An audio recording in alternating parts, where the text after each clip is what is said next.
The Swedish invasion. The deluge proper. Just as the Commonwealth struggled with the Cossack rebellion, catastrophe multiplied. In July 1655, King Charles X Gustav of Sweden invaded with 40,000 battle-hardened troops, veterans of the 30 Years' War. Sweden's pretext was weak, a disputed claim to the Polish throne. But the real motive was strategic. Sweden controlled the Baltic's eastern shore and wanted to dominate Poland to create a Swedish-controlled empire circling the Baltic Sea. Charles also eyed Poland's wealth and sought to preempt Russian expansion. The Swedish invasion was devastatingly successful. Polish forces, exhausted from fighting Cossacks, crumbled. By September 1655, Warsaw had fallen without a siege. The Polish army simply withdrew.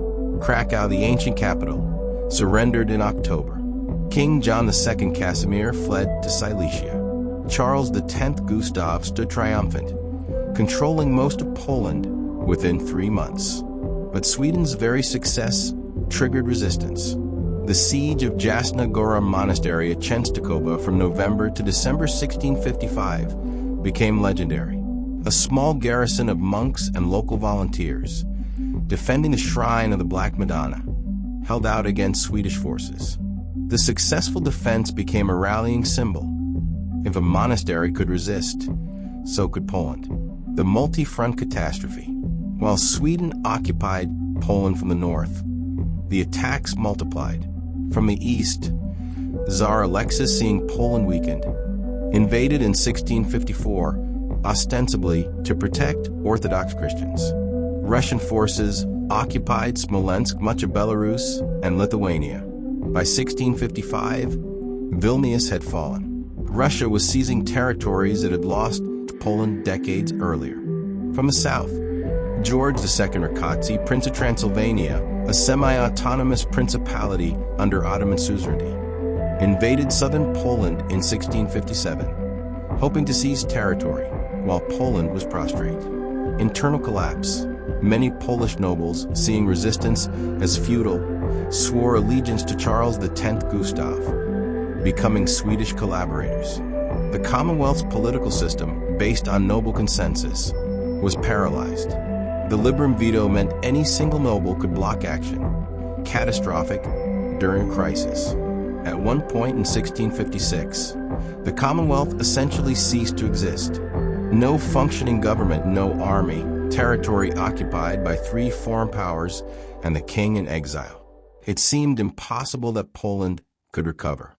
The resistance and recovery. But recover it did, through a combination of factors. National awakening. The Czestochowa defense sparked a wave of religious and national feeling.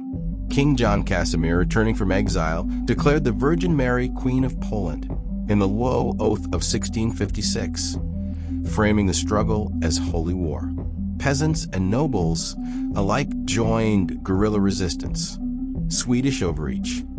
Charles X Gustav's forces, spread thin, occupying hostile territory, began suffering from partisan attacks and supply problems.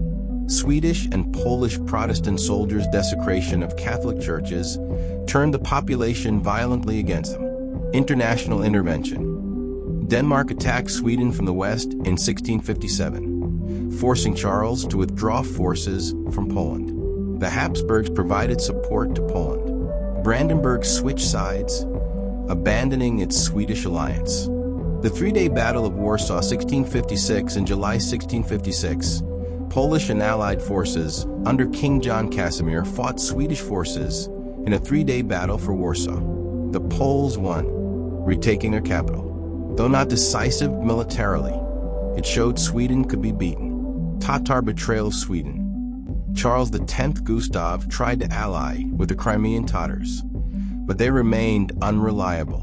In 1657, a joint Swedish-Transylvanian Cossack campaign collapsed when Tatars betrayed Rákóczi, allowing Polish forces to destroy his army.